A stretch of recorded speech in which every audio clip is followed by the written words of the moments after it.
Okay, good evening, everybody. Welcome to the joint meeting of the College of DuPage American Meteorological Society and the Chicago American Meteorological Society. I know we have a lot of students here today, so I just thought you should know we've got people from all over the Chicago area coming here tonight. We've got the cameras going on, so this will be streamed live. For those of you who need to check on some information, want to check it out again, you can go on our website. We'll have links to it. Tonight we're going to be talking about tornadoes, which is great. We've got summer weather for at least 10 days, I'm guessing. I don't see any cool down in any week and a half, 2 weeks. Hopefully all the way through June would be awesome. Today we have Karen Braun. Karen is a new part-time faculty here at the College of DuPage, recently coming from her master's that she received at the University of Oklahoma after getting her undergraduate degree from Cornell University. And she'll be talking tonight about some of the work that she's done on Vortex. Vortex is the verification of the origin of rotation within tornadoes experiment. And there was 2 parts of Vortex, which are huge scientific field studies to investigate tornadoes and the causes of tornadoes. And she'll be sharing a little bit later about her project, or her work on the project of Vortex later on. But first she'll be talking about work she did in her thesis, which deals with using a numerical model to investigate something known as a tornado cyclone. So we've got mesocyclones and we've got tornadoes, and we have something in between called the tornado cyclone. So I will introduce Karen and let her explain. Karen Braun.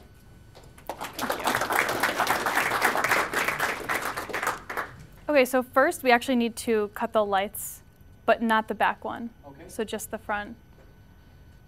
Yeah. Okay, well thank you guys for coming out today.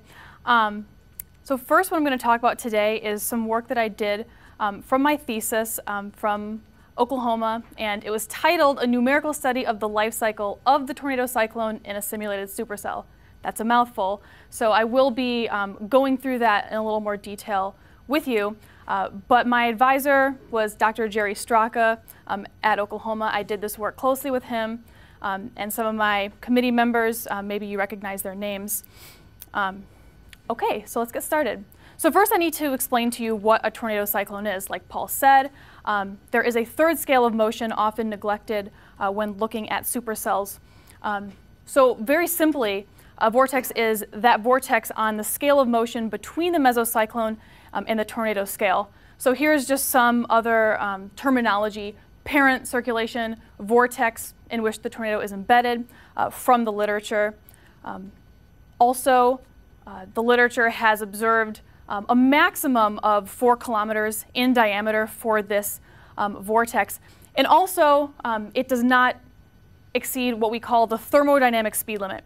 And the thermodynamic speed limit essentially relates maximum thunderstorm updraft speed to your convective available potential energy, or CAPE. So my CAPE for my simulation was about 2,200 joules per kilogram Kelvin, which would give you a maximum updraft speed of 66 meters per second. So luckily I observed my maximum updraft speed at 56 meters per second, so my vortex that I simulated did not break this speed limit.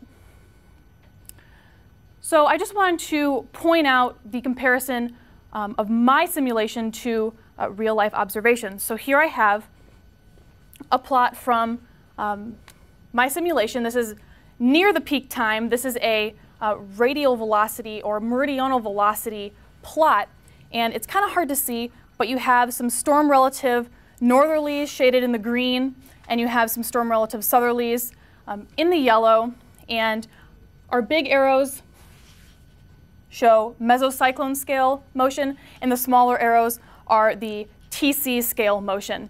So here you can see the mesocyclone is very well defined here. The tornado cyclone is very well defined, but you only see 2 scales of motion here on my plot. And I'd like to point out that this is a 12 by 12 kilometer plot that you are looking at. Over here is a WSR 88D radar image from a tornado outbreak day in Mississippi about 2 years ago.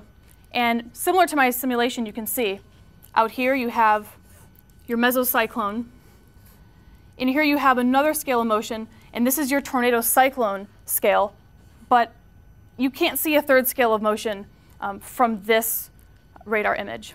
However, if you look at the top image, and this is a Doppler on wheels radar image. So this is from a mobile Doppler that was able to get, I think it was about 2 miles from this tornado. So you can see here, maybe I'll use my laser pointer. So we have out here the mesocyclone, the tornado cyclone in here, and you see that third scale of motion right on the inside, and that's your tornado. And you're not going to see that on an 88D image, nor in my simulation, because my resolution, or my horizontal grid spacing, was 250 meters. I'll explain a little bit more what that is in just a minute. But I'm essentially not going to be able to resolve a tornado in my simulation. So why would I need to study a tornado cyclone, or why would anybody want to study a tornado cyclone rather than a tornado? Well, like I just said, the weather radars that we use can't resolve a tornado, but they can resolve a TC or a TVS, tornado vortex signature. They're like the same thing, essentially. And I've already showed you that mobile radars can resolve tornadoes, but we don't really use a lot of mobile radars. There's not a lot of them in the field. So most of our data that we can observe comes from that 88D radar. So tornadoes have a diameter of about 100 meters. So studies have suggested that you might need a horizontal resolution of as small as 10 meters to properly observe a tornado. And if you used a horizontal resolution of 10 meters, that would require incredible computing capacity, and it would take an incredible amount of time. So a lot of limitations with doing a resolution that small. So if you did try to simulate a tornado scale vortex, you would have very few observational studies to compare against, because we don't have a lot of cases of resolved tornadoes. So a tornado cyclone is appropriate to study in this case. So the purpose of my master's work was essentially to simulate this tornado cyclone, and I wanted to identify the key characteristics, both dynamic and kinematic characteristics, throughout its life cycle, so from the time it initiates to the time that it dissipates. And some of the things I investigated were vertical motion, so updrafts and downdrafts, pressure deficit, vorticity, maxima, amongst other things. And I really wanted to point out that these processes are most important at the low levels. So I'm defining low levels as 2 kilometers and below. And how I did this, I used my advisor's model, which was the Straka atmospheric model, a model that he wrote in Fortran himself. It's a 3D computer cloud model. And like I said before, my horizontal grid spacing was 250 meters. So if a tornado is 100 meters in diameter, 250 meter grid spacing is definitely not enough to properly capture that. So why would I want to focus on the low levels? So first, let me show you what I have here. Here I've taken XZ plots, so a vertical cross-section, from my time of maximum intensity in my TC.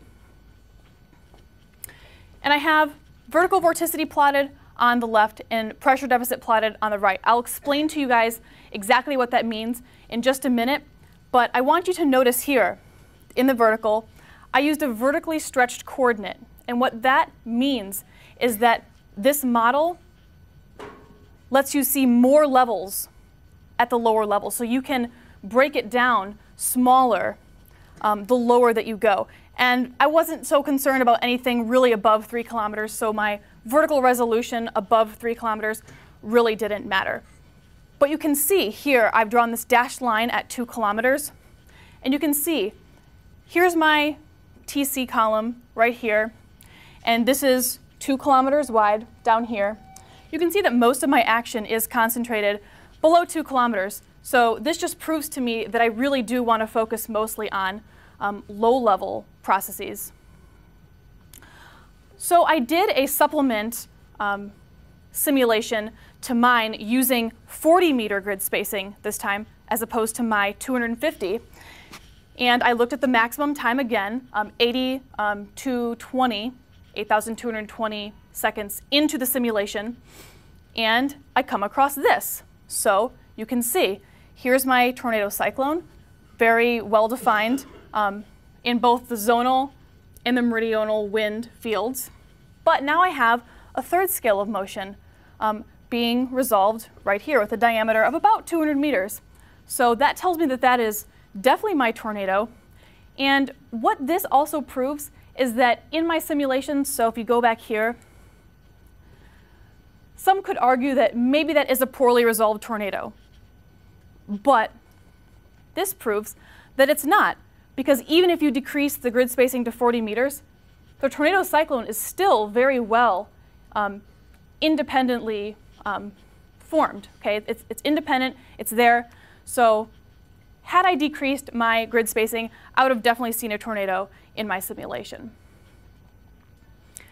So I looked at a lot of past studies, both numerical studies, so simulations similar to the one that I did, as well as observational studies.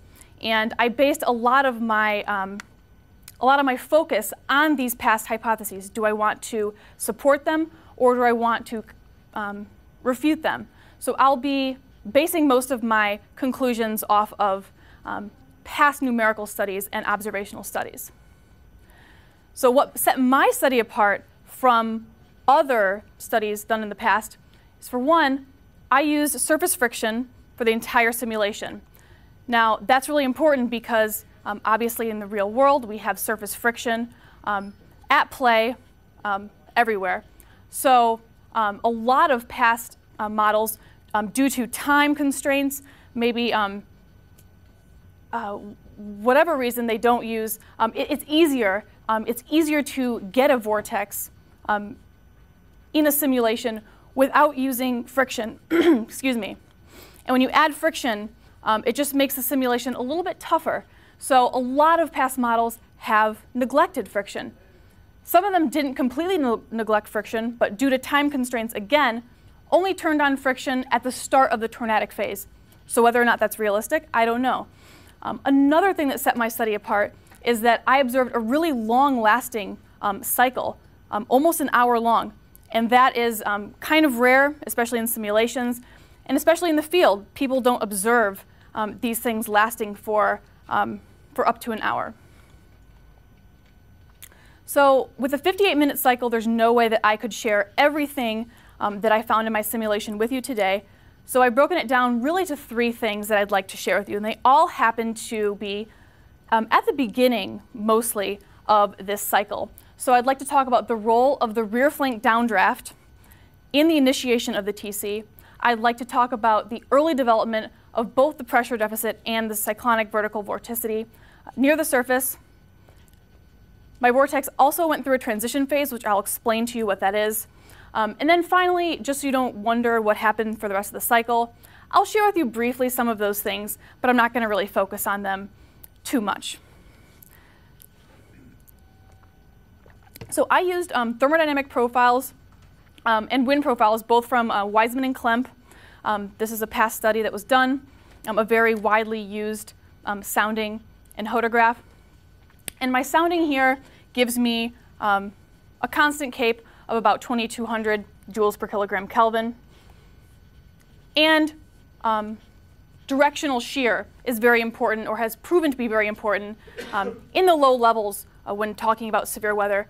So I used a half-circle hodograph in the lowest 3 kilometers, and then above 3 kilometers, the velocities were essentially constant. So turning of the wind in the lowest 3 kilometers. So here is what my pressure deficit looked like for the duration of my cycle. So I've plotted the pressure deficit at both 2 kilometers and 80 meters for the whole duration of my cycle, and you see millibars here on the side. And what is the pressure deficit? So the pressure deficit is basically how much lower is the pressure inside that vortex than outside, so the ambient environment. Okay, because we all know that in tornadoes, in the center, the pressure is very, very low, right? So the pressure deficit essentially measures how much lower is that than what it should normally be with no tornado. So I've plotted this throughout the whole time. I have 5 different phases here, and I'm going to be focusing mostly on initiation and transition here in my talk today. I've also plotted vertical vorticity over the life cycle of the tornado cyclone, both at 2 kilometers and at 80 meters. And what is vertical vorticity? So vorticity is essentially a measure of the spin of the air. Okay? So the higher the vorticity, or the larger value of vorticity you have, the stronger vortex you're going to get. So you see that it looks a little bit messy here in the transition phase, and you have a very large spike at the surface in the dissipating stage. And that might be counterintuitive. You would say, why do you see such a large spike towards the end of the cycle? And I'll briefly share that with you at the end of my presentation. So first, I'd like to talk about the role of this rear flank downdraft in the initiation of my TC. So here I have plots from the very beginning of my cycle. So my cycle started at 6660, and here's 30 seconds later, both at 2 kilometers. All my plots here are going to be 5 kilometers by 5 kilometers. The top is the zonal winds, so the horizontal winds. And the W here is vertical motion. This black dot marks the center of the circulation, or the developing circulation, just for reference. And here I've shaded, on the top, I've shaded my storm relative westerly winds. So I put that yellow arrow in because it was kind of hard to see with the contrast of the projector. And then down here, with the vertical motion, I shaded my downdraft here in red. So you can see at the beginning of the cycle, you have a very strong region of westerly winds up here at 2 kilometers, which are co-located with a moderate size downdraft here. And here, in this 30 seconds, my westerlies increased by 2 meters per second. So these winds are increasing in speed, and my downdraft is also moving closer to the center of the circulation, along with this little patch of winds here. So here is the final 4 minutes of my initiation phase, and I'd like you to just focus on the top picture for now. Ignore this for right now. So 7140, this is the time when I decided that my TC had established. So I call this time TC establishment. So when I refer to that, that's what I'm talking about. So here's when my TC was officially established, and here's the 3 minutes leading up to that. Okay, so up here I've plotted vertical motion, and I've shaded, again, the downdraft in red, and then updraft in blue. And then I put these arrows just show the motion of the gust front. Okay, so here's my circulation up here, and then here's my rear flank downdraft wrapping around. So you can see that and then again, this is near the surface now, so this is 80 meters. So you can see, leading up to the establishment of my tornado cyclone, the RFD at the surface intensifies, and it wraps further and further into my tornado cyclone. So intensifying downdraft at the surface. So now I would like to look at this essentially advection. So here what I've plotted is the change in the zonal winds with height as a result of vertical motion. Now that might sound a little bit confusing to you, so let me try to explain it to you a little bit easier. So here, in purple, I have plotted the positive acceleration of this horizontal wind, of these horizontal winds as a result of vertical motion. So this downdraft is essentially intensifying these westerly winds that we saw back here, okay, that were brought down at the end of this cycle, or the end of this stage, to the surface, sorry. And you can see that not only are the winds accelerating, but the area of acceleration is increasing by a lot. So what does this tell me? That now here's the same last 4 minutes leading up to the establishment of this tornado cyclone. Now here's the westerly winds, storm relative westerly winds at 80 meters, and you can see that now they're increasing and the couplet is strengthening as a result of the increase in these winds. So my first conclusion is that this rear flank downdraft transported the necessary momentum towards the surface to help initiate the tornado cyclone. And remember, in the last final minutes, so right here, this is when it was the most pronounced, right leading up to that establishment. And previous studies have also concluded the same thing through not always the same methods, but in the end, they all concluded the same thing. So now I'd like to show you how the pressure deficit and the vertical vorticity kind of intensified near the surface. So here what I've plotted, I've started at my very first time of 6660, and I've plotted XZ cross-sections of my storm. So here you can see these lines are the pressure deficit. Okay, so here is the mesocyclone. You can see it very clear, and the pressure deficit is about 8 millibars. And here's my developing tornado cyclone column. So this is the area that you want to focus on as I move through these images. And I've plotted them in 1 minute intervals so that we can really see closely how this pressure deficit is really developing. So you can see here, the mesocyclone has a much lower pressure than the tornado cyclone or the developing tornado cyclone aloft. But aloft in the tornado cyclone, the pressure is greater, or I'm sorry, is lower than it is at the surface. So the lowest pressure is here, and then here. So as you move through time, the next minute, you can see that this little disturbance here intensifies. The pressure is certainly lowering, but it's still lower aloft than it is at the surface. So when you move through the next 3 minutes, you can see that our little area of interest, this pressure deficit is increasing, so the pressure is lowering over time. So now here is my final 3 minutes, and here is my TC establishment. So now you can see the last 3 minutes, it exploded. So I'm sure you possibly cannot see this. So I've blown this up. I've increased, or actually I've tripled the contour interval so that you can actually see them here. And so this is the final 90 seconds leading up to initiation. So you can see here, the pressure deficit is still greatest aloft, but it is pushing down towards the surface. Okay, so it's almost reaching the surface here. Now here you can see it's reached the surface, so there's almost 2 separate maximum, right here, and then the one up there. So that's, that corresponds to about 9.3 millibars. That's what that number means. And then here in the final minute, or I'm sorry, in the final time, the pressure at the surface is almost 10 millibars. The pressure deficit is almost 10 millibars.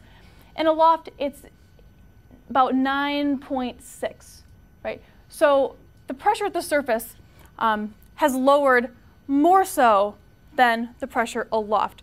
So I will go over this conclusion in just a minute, but I suspect that this is as a result of friction.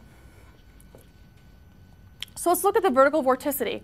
I've plotted the same time frame, the same cross sections here, and you can see here, here's my mesocyclone out here, and here's the column that I'm interested in for my tornado cyclone to develop.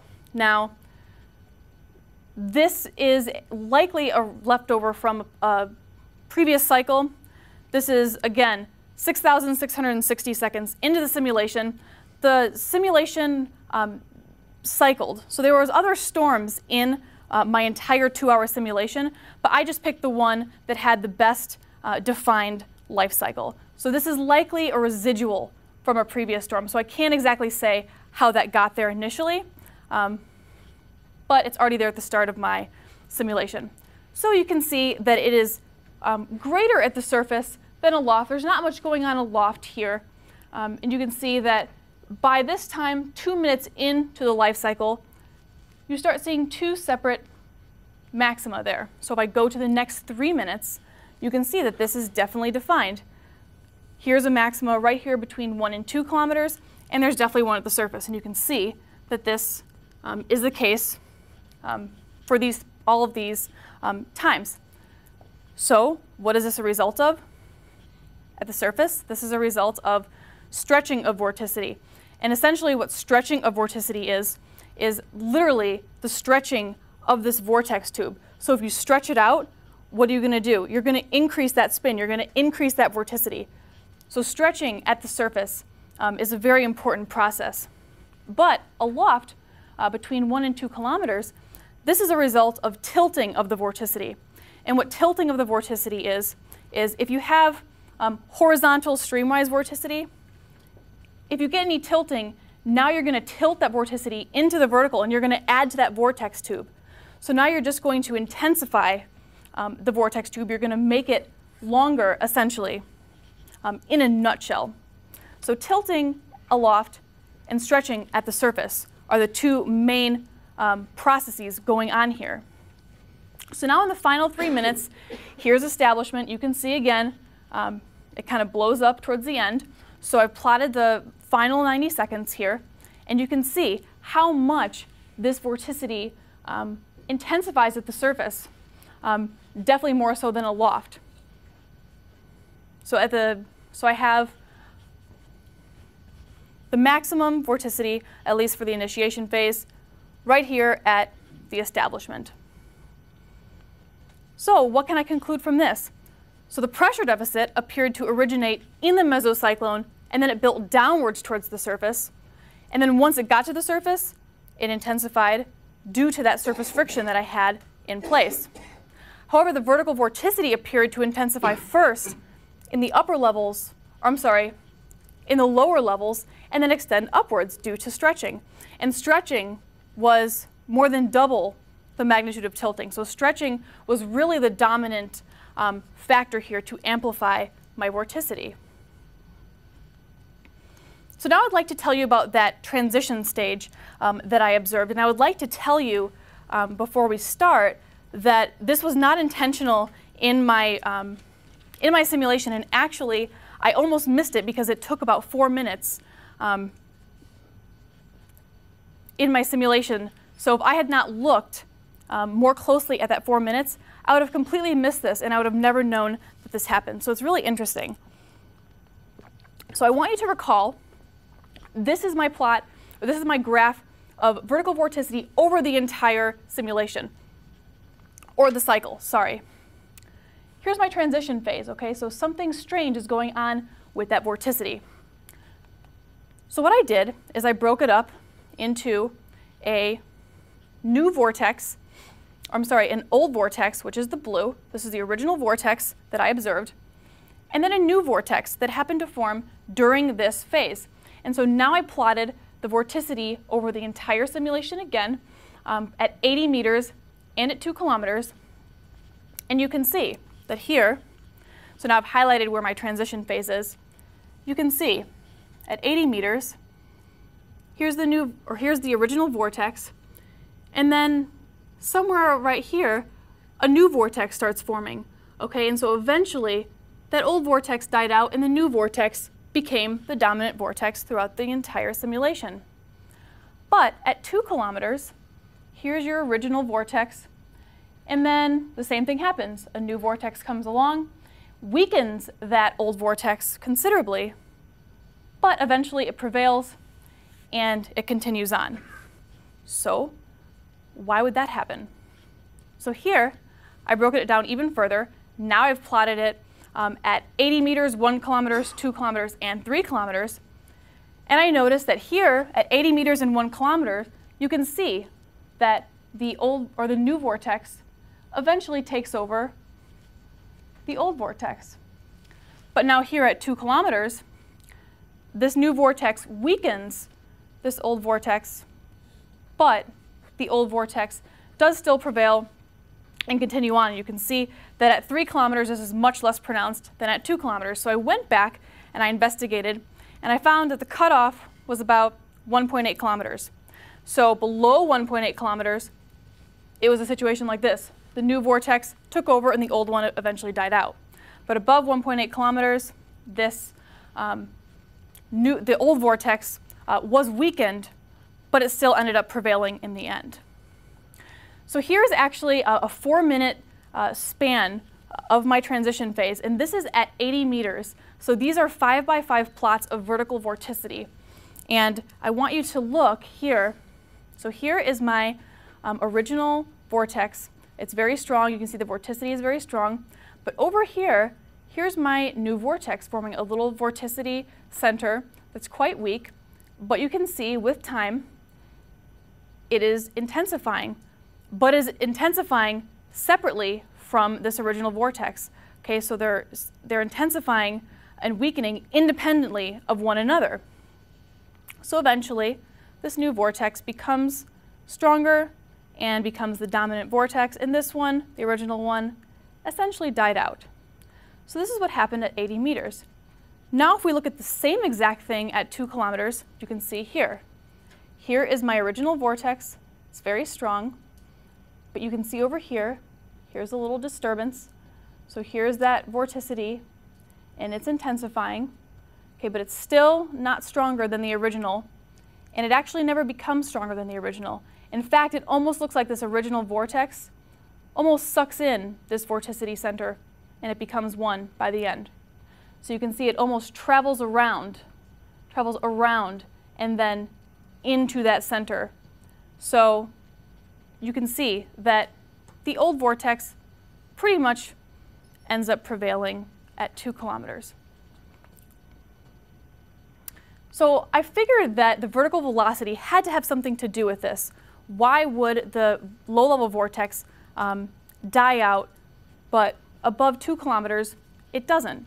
So I looked at vertical motion at 80 meters just prior to the start of this transition phase. So the transition phase really starts right here. So again, I have plotted here, the red is the downdraft, and the blue is the updraft, and this black dot is the center of my circulation. So you can see that this rear flank downdraft comes in and fully surrounds this updraft, essentially cutting off that warm air, okay, cutting it off, cutting that updraft off, and essentially that kills the vortex. But you can see out here in front, there is an area of new updraft, and this green is the new updraft area. Okay, so here it is, over here, and it is located in the same place as that other vorticity maxima that I showed you before. So here, the same time, here it is, out here, and now here is my updraft center located right on top of that vorticity center. So great location. But at 2 kilometers, this does not happen. You can see here, I've shaded the updraft in blue, again, in the downdraft in red.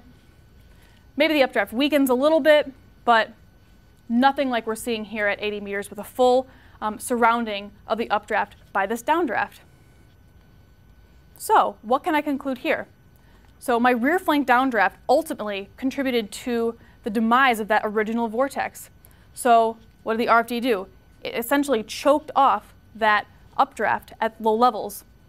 But while the RFD weakened that updraft at 2 kilometers, the original updraft eventually prevailed, and it was able to strengthen again after this little transition phase.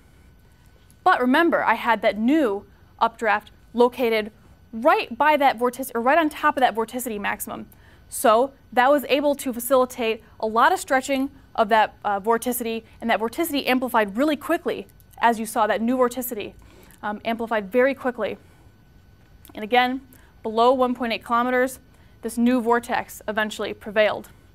Now I do have a really cool case study that I saw when doing my thesis. I found that essentially this happened in real life. So March 13th, I guess exactly 22 years ago, this happened in Heston, Kansas. So what happened, this is the actual observations from that tornado. You had one tornado that was originally an F5 tornado, well, at one point it was. It comes here, and essentially it dies out, But before it dies out, a new tornado forms and strengthens as the original one weakens. So if I look kind of midway through my transition phase towards the end, here's at 80 meters in my simulation, you can see that the position of this new vorticity center here is very similar to the location here. You can see that it's like almost on a diagonal, right? And so here, this new vorticity center intensifies here, and you can see that this original vortex almost seems to come around the back, kind of like this did here. Okay, do you guys see that? Very, very eerily similar, I thought. And here's a picture of this occurrence, and this is about 3 minutes into the transition. So you can see, here's the original tornado, it's dying out, but over here, this tornado is intensifying very, very quickly. So very, very cool to see that something that happened in my simulation actually happened in real life. And when I looked at the moisture and the winds, the wind profile was very, very similar. The moisture profile was almost exact. The CAPE was very similar. So very, very similar real life case. So finally, I just wanted to talk about really briefly what happened throughout the rest of the cycle. So in my intensification and weakening phases, this is right post-peak, or pre-peak, and post-peak. I have an occlusion downdraft that shows up about 7 minutes after this transition phase. And I observed that this downdraft was warm. It weakened the circulation a little bit, but not too much, and it eventually went away. Then, 7 minutes later, I see my maximum intensity reached, but at the same time, interestingly enough, a new, actually anticyclonic circulation starts to form about 8 kilometers west of my tornado cyclone, and this comes into play later on in my dissipation phase. So the rear flank downdraft and this occlusion downdraft that kept coming and going, they were very, very, very random with their behavior. They were both strengthening, weakening in almost random fashion. In the RFD, I generally observed that it was a cool downdraft, and the occlusion downdraft was a warm downdraft. And that's what you normally would expect. But I did actually see bursts of warm RFD and cool occlusion downdraft. So definitely a little bit different. So here I am at my maximum intensity. This is at 80 meters here at the top. And this is at 2 kilometers here at the bottom. So my zonal winds over here and my meridional winds over here. So you can see a very nice tight couplet there. And here I've plotted, or I've graphed, or charted, whatever you want to call it, some of the maximum intensities that I saw. So my pressure deficit and my vorticity was the greatest at 80 meters. And so were my winds. They were the greatest also near the surface at just about 40 meters per second, a little bit more than 40 meters per second. But of course, as I would expect, my updraft at 2 kilometers was a lot greater than at the surface. But for the most part, the surface was the most intense that I observed. So as my tornado cyclone dissipated, I saw that the pressure actually was decreasing at the surface, but not so much aloft. So now this results in a large upwards pressure gradient force. So what happened? A new updraft actually formed at the surface because of this.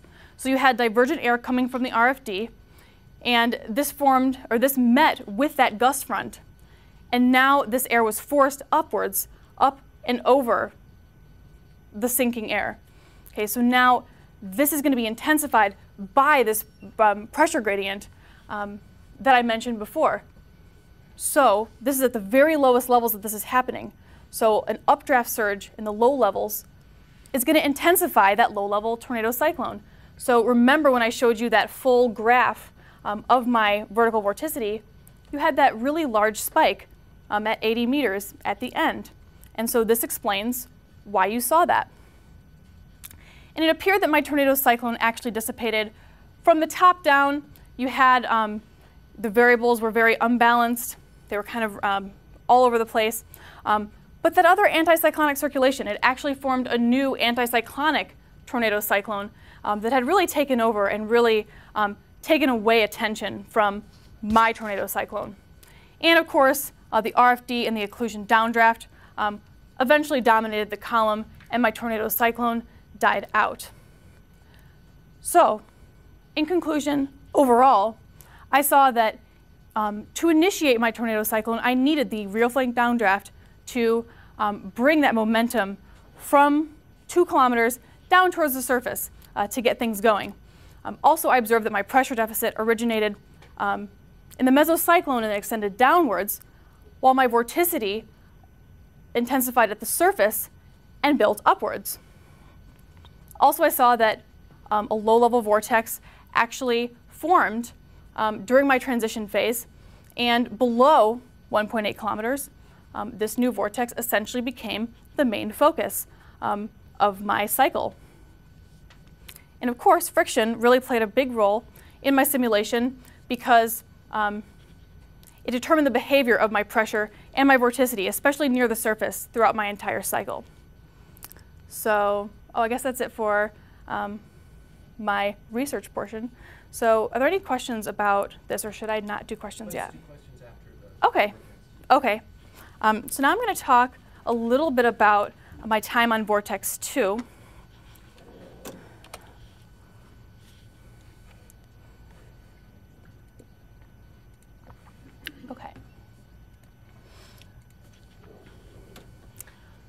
Okay, so Vortex II was a project that lasted over 2 years, about 5 or 6 weeks in each year, 2009 and 2010. And as Paul said, this was the verification of the origins of rotation in tornadoes experiments, and we shortened that to Vortex. So there was a Vortex I, and that happened in 1994 and 1995. They had about 18 vehicles back then, and actually Vortex I inspired the movie Twister, which came out, I think, in 1996. So it was actually inspirational to that movie. The second phase of Vortex, Vortex II, was in 2009 and 2010, and this time we had about 50 vehicles and about 120 participants. We also had $12 million from the government that really helped out, and we drove about 20,000 miles per vehicle combining the 2 years. So my van drove about 20,000 miles over the 2 years. So there were a couple main goals of Vortex II, but the primary goal was how, why, when would tornadoes form, and why are some very strong, why are some weak, and also why do some supercells spawn tornadoes and some do not. So the null cases were also very important in our research. We want to know more about the structure of the tornadoes, so the wind speeds are important, the damage is very important. And how can we forecast tornadoes better? How can we improve that lead time of about 13 minutes to possibly even an hour? Is that possible? Well, we don't know. But that is the goal, to try to see how or if we could do that. So we were led by 8 very smart, bright people. This is our steering committee, very experienced in severe weather research. And we also had about 20 to 25 project investigators, so PIs, and they led each individual team. So these were the main bosses, and then you had your PIs, and then you had you know, the rest of the people. So we had quite a bit of vehicles, quite a vast array of different instruments. So we had about 10 radar trucks, and here's one of the radar trucks we had. They were different beams, all different types of radars. This is just one of them. We had 12 mobile mesonets. These are the mobile mesonets. They were vans with a big instrument package on the top. So they could measure things such as wind speed, wind direction, temperature, humidity, all sorts of things. We had 14 tornado pods, and this is a tornado pod.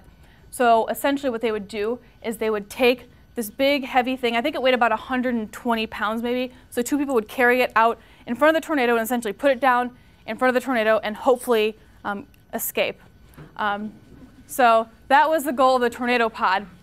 And then you had 4 disdrometers, and you had, let's see, oh, yeah, the stick nets. They're kind of similar to the tornado pods and the mesonets, but it was just the way that the stick nets were set up that made them different from the mesonets. And I'll show you where all these instruments essentially went within the storm. But we had 5 photogrammetry teams, and I was actually part of that, and I'll explain to you what exactly we did. But we had scout vehicles in order to tell the radars, okay, can you clear this bridge? Can you park here? And things of that nature. We had a field command vehicle, so we had one person, the steering committee, sitting in there. It's an ambulance, essentially, looking at all the stuff, telling everyone where to go, making the decisions. And we had teams out there launching weather balloons at appropriate times. So here is a group shot from 2009. So you can see all the different types of radar trucks here. Here we have a mobile mesonet. Here's some stick nets, tornado pods. And here's the field command vehicle. So it actually was an old ambulance converted into a essentially a mobile laboratory. So I was part of the photogrammetry team. And here's our equipment. We had a digital camera set on a little platform, and we had GPS devices on top of the camera as well as at a distance from our camera. And what we wanted to do was take pictures at 5-second intervals. Okay? And what we wanted to do was capture storm scale structure. So we were looking for things such as the inflow notch, updraft base, things of that nature. And so what we want to eventually do is take our pictures. This is not one of our pictures. This is from another photogrammetry team. But we want to be able to take our pictures and then, based on our GPS data, take radar data from the radar trucks that collected that data and overlay data such as you see here. So here we have the winds with the blue arrows and the reflectivity with the red contours. So this is the eventual goal of our team's project. So here's the domain of Vortex II, pretty much concentrated in the central plains here. You can't really go west of Oklahoma City, like into Arkansas, because there's too many trees, too many hills. That is not conducive to chasing. You can't really go into the mountains, also not conducive to chasing. And of course, if you get too far south or too far north, you're not going to really see severe weather too much at this time of year. So this was our optimal domain. And here's what a typical setup would look like. So here you have your supercell. Here's a supercell hook. So here you have all your stick nets kind of sampling the entirety of the storm.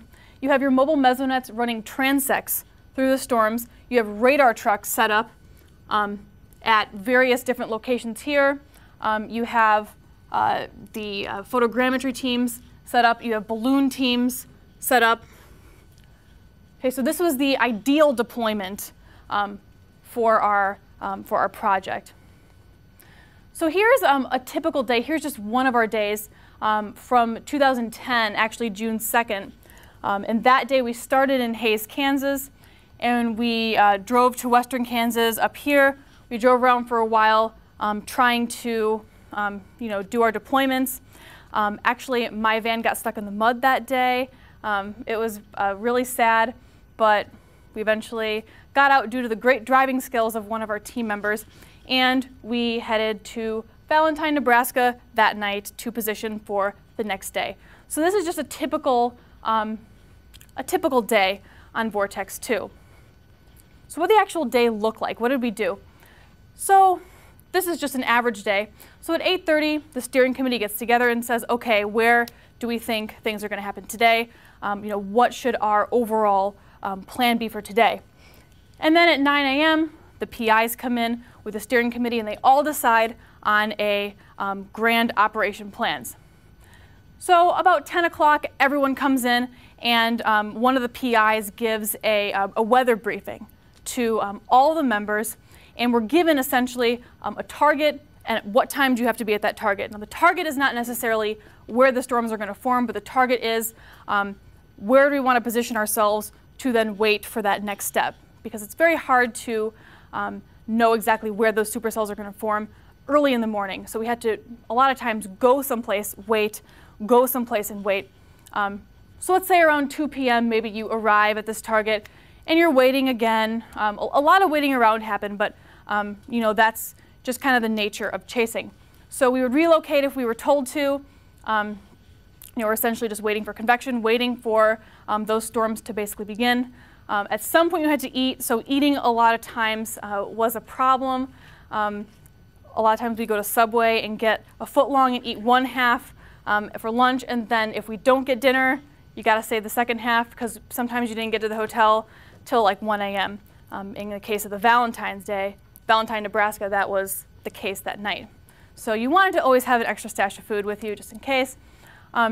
So typically between 5 and 9, that's when we saw the best supercells. So we were deploying, or at least trying to deploy.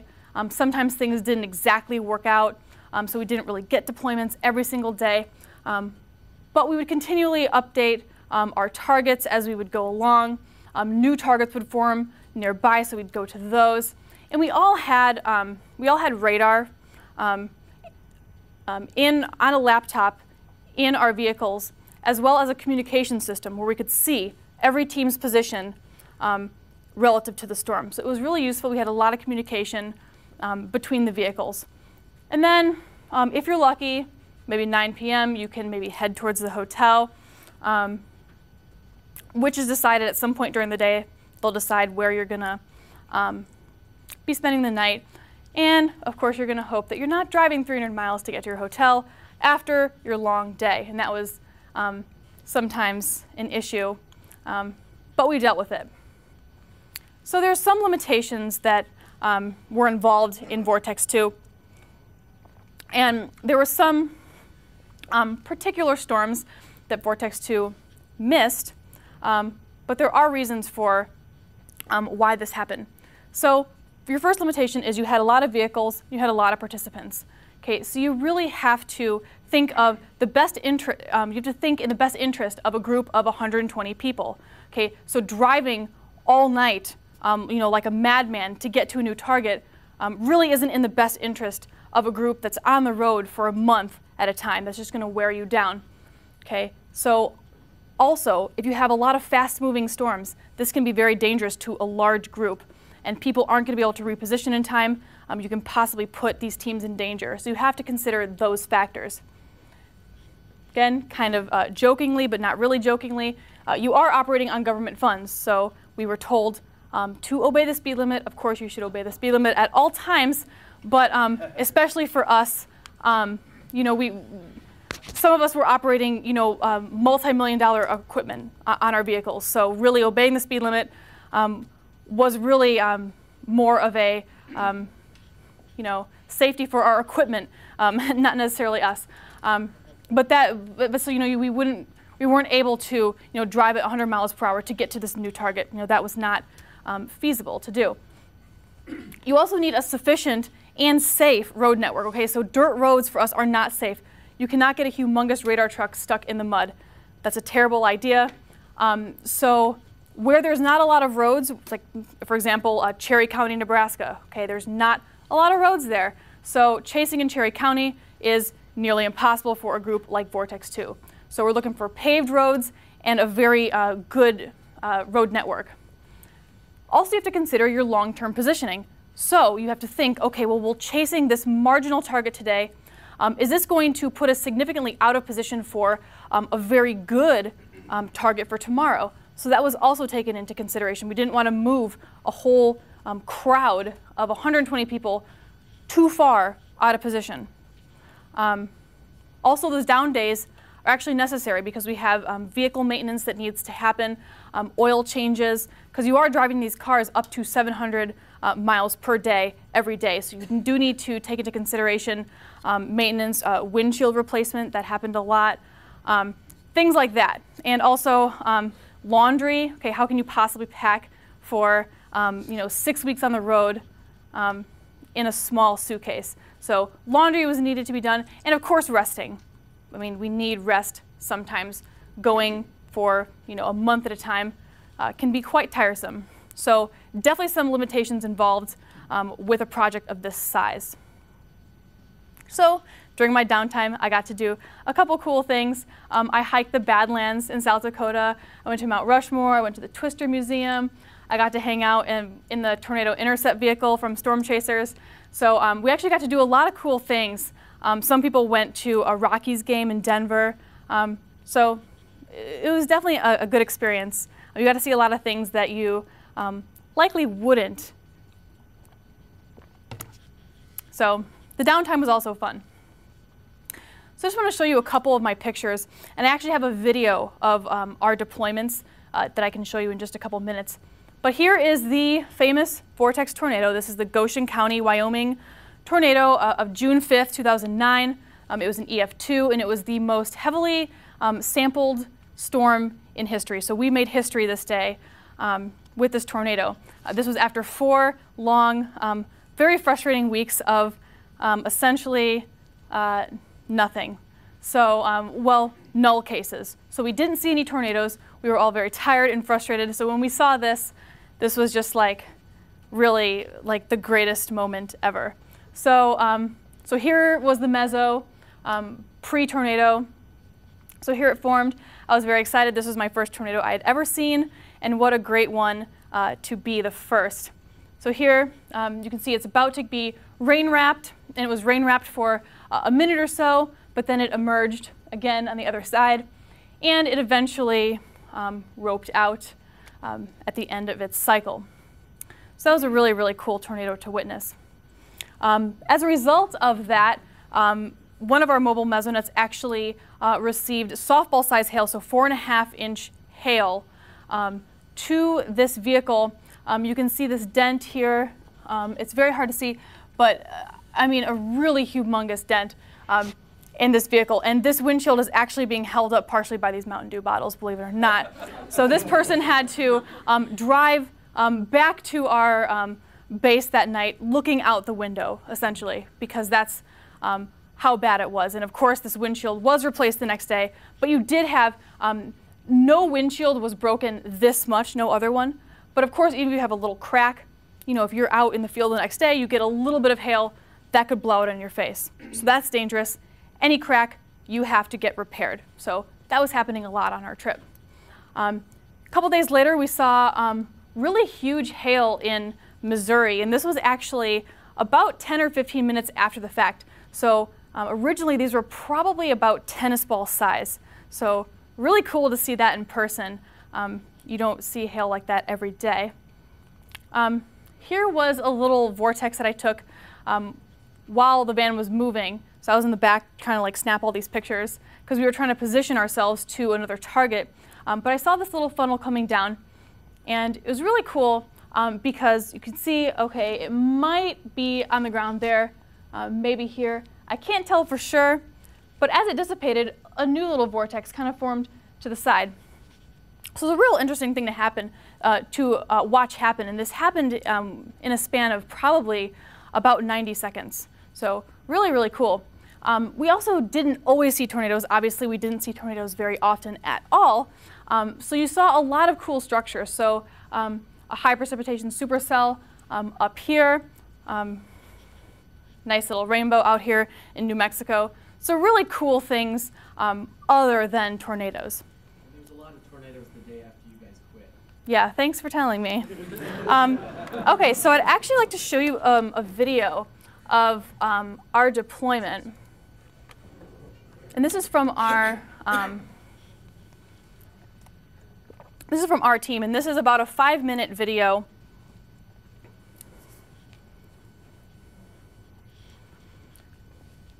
Okay, so not all these deployments are the best, but you can see here we're setting up our little GPS here, and we have to reposition obviously sometimes. But what we're doing here, you can see that somebody is out there holding a hose with water in it. I don't know if you can see Yeah, so you can see the person is kind of moving from side to side with this hose. And essentially what that was a very, very like old school way of verifying our angle, so our pitch and our roll on the camera. Because in case that failed, we wanted to have backup. So that was a way that we could verify by looking where the horizon is in the camera. So I know the Goshen tornado is coming up at some point here.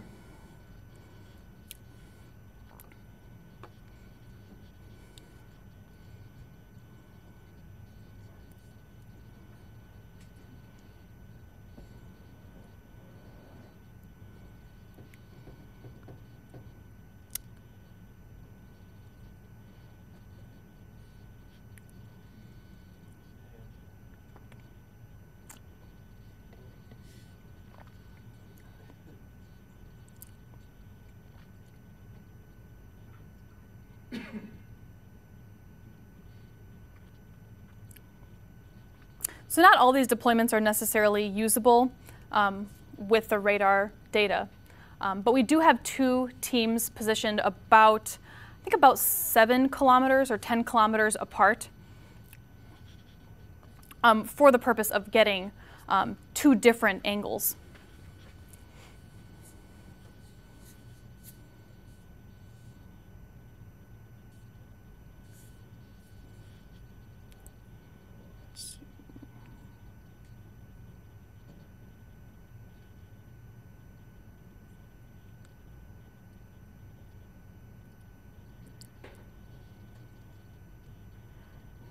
So I think Goshen is actually coming up fairly soon. You guys encounter a lot of lightning on these cases? Yeah, here's Goshen. Never really that it was dangerous to us. It was more after the fact, like when we're driving home. That's when the lightning was really intense. So it never really was a danger too much. Yeah, so there's Goshen from another perspective. You can see it gets rain wrapped, but then I think you can see it. Oh, I guess no.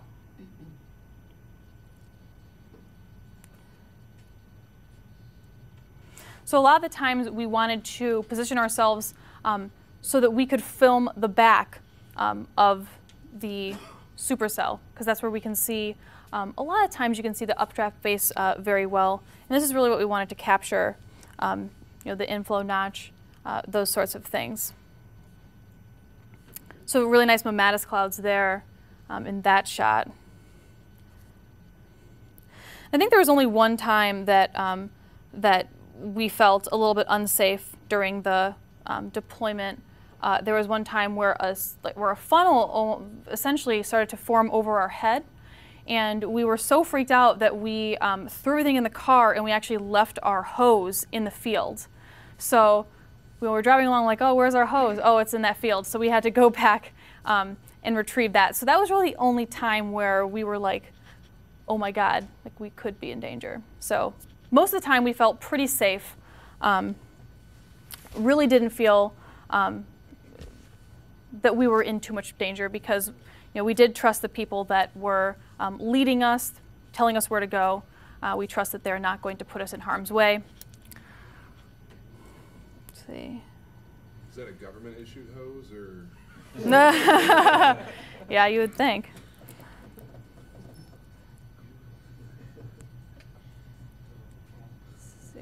Okay. So this was actually an anticyclonic supercell. Really, really cool.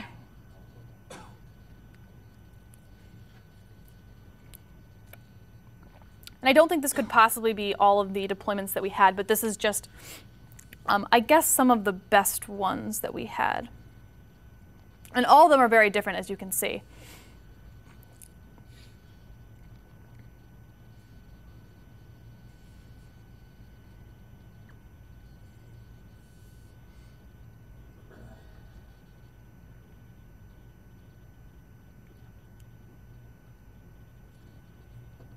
Okay, I think that's all for the video. Okay, so that was essentially Vortex in a nutshell. and my master's work in a nutshell. So I guess if there's any questions.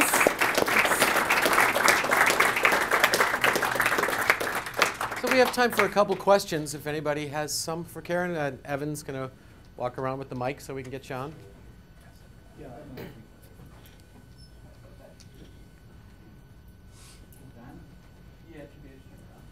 very well done. I really enjoyed it. Two Oh, thanks. questions. In the first part, you mentioned that extreme stretching for vorticity tube. What was causing that? What was causing that? Really, it was the friction at the surface that causes that. It really amplifies the stretching. So in non-friction simulations, you won't see stretching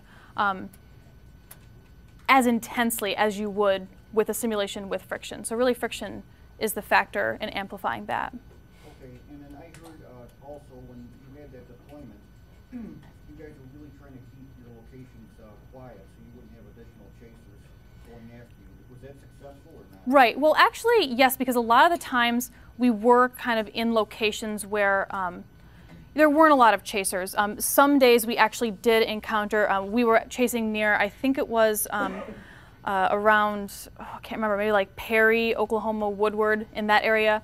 And there was just so many chasers out there that we could not get in position. So we tried to keep our locations quiet so that people would not try to come out there and see what we were doing, disrupt our operation, because we did have to a lot of times pack up quickly and move and be able to get there.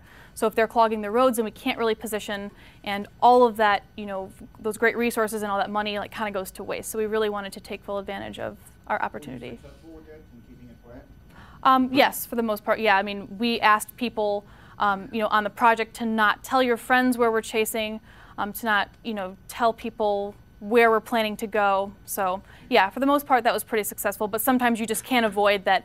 Some locations are just more heavily, clogged with chasers than others. So.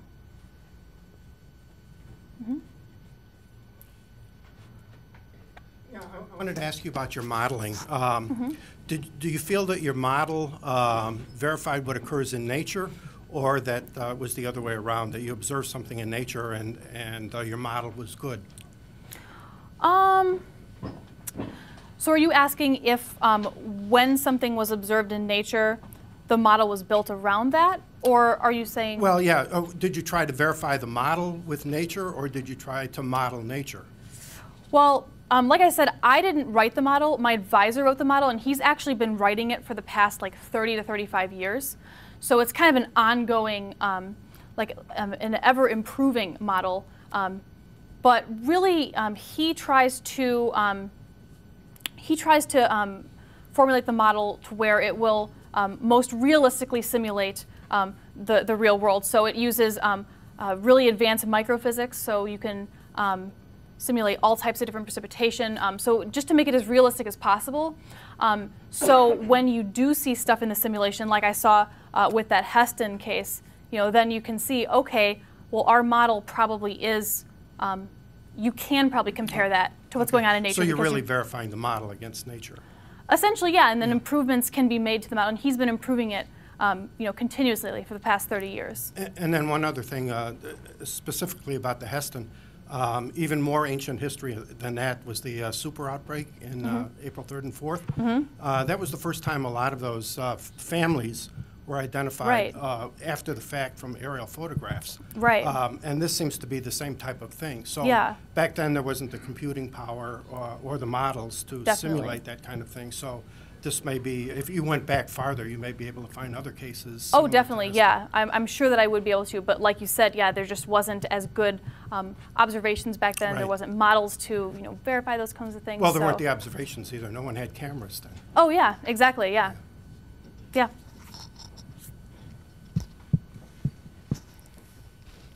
Yes, we're here.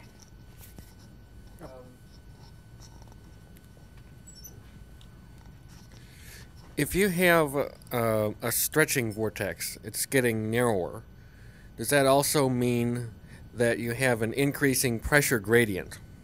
Actually, yes. The vorticity and the, the vorticity and the pressure deficit, at least, they change together.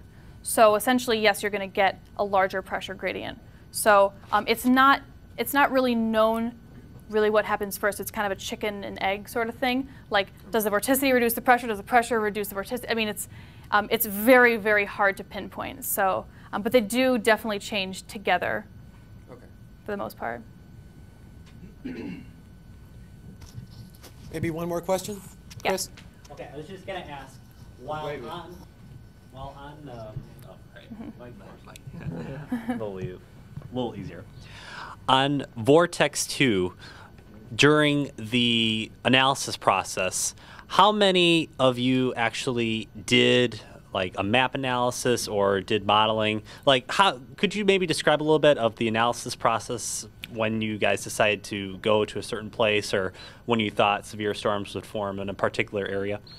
So really, it was up to, like I said, like the steering committee and the project investigators, really, who would get up in the morning. They'd look at the models. I mean, the same things that chasers do. I mean, really similar things. Look at the models and see, okay, where's our best chance, and then position ourselves kind of at least within that area so that we can then change locations. We don't want to commit too hard to one location. We want to keep our options sort of open, especially earlier in the day, because as the day goes on, that target can change. So really the same things that anyone would look at for the most part. Was there a map analysis you guys did in the morning? Like a hand analysis? Yeah, like hand analysis. No, I mean, no, we really didn't have time for that, unfortunately. But no, I mean, these people that were leading the project can almost essentially do like a hand analysis in their heads, if that makes sense. Like, they can just look at it and say, okay, like, I get this, I see what's happening. So luckily we had really talented people that really knew what they were doing. And they really, even though 2009 was like one of the lowest tornado years ever, we were on the supercell of the day, the storm of the day, every day. So I mean, and we're chasing C-text, okay? We're not even chasing slights here. So I mean, to be on the supercell of the day with no outlook really, I think that's pretty impressive. And those people did a really, really good job. So. Okay, thank you, Karen. Yes, thank you. Thanks. Just want to make a few announcements here. Sam, we were talking about the Skilling Severe Weather Seminar. Saturday, April 14th. Saturday, April 14th. So anybody who's interested in Fermilab, Tom Skilling has done this for, gosh, 400 years, I think. And then Chicago AMS. We have our annual banquet coming up on April 28th. We'll be at the Bohemian Garden again. Cost is going to be $30 this year.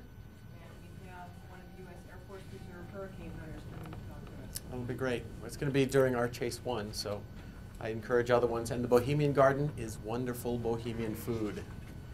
So we have some soft drinks and cookies if you would like, and to talk to other people or ask Karen questions. If anyone's interested more in storm chasing, come talk to me about it, and we can actually go out there. But I'd like to thank all of you for coming tonight and wish you the very best.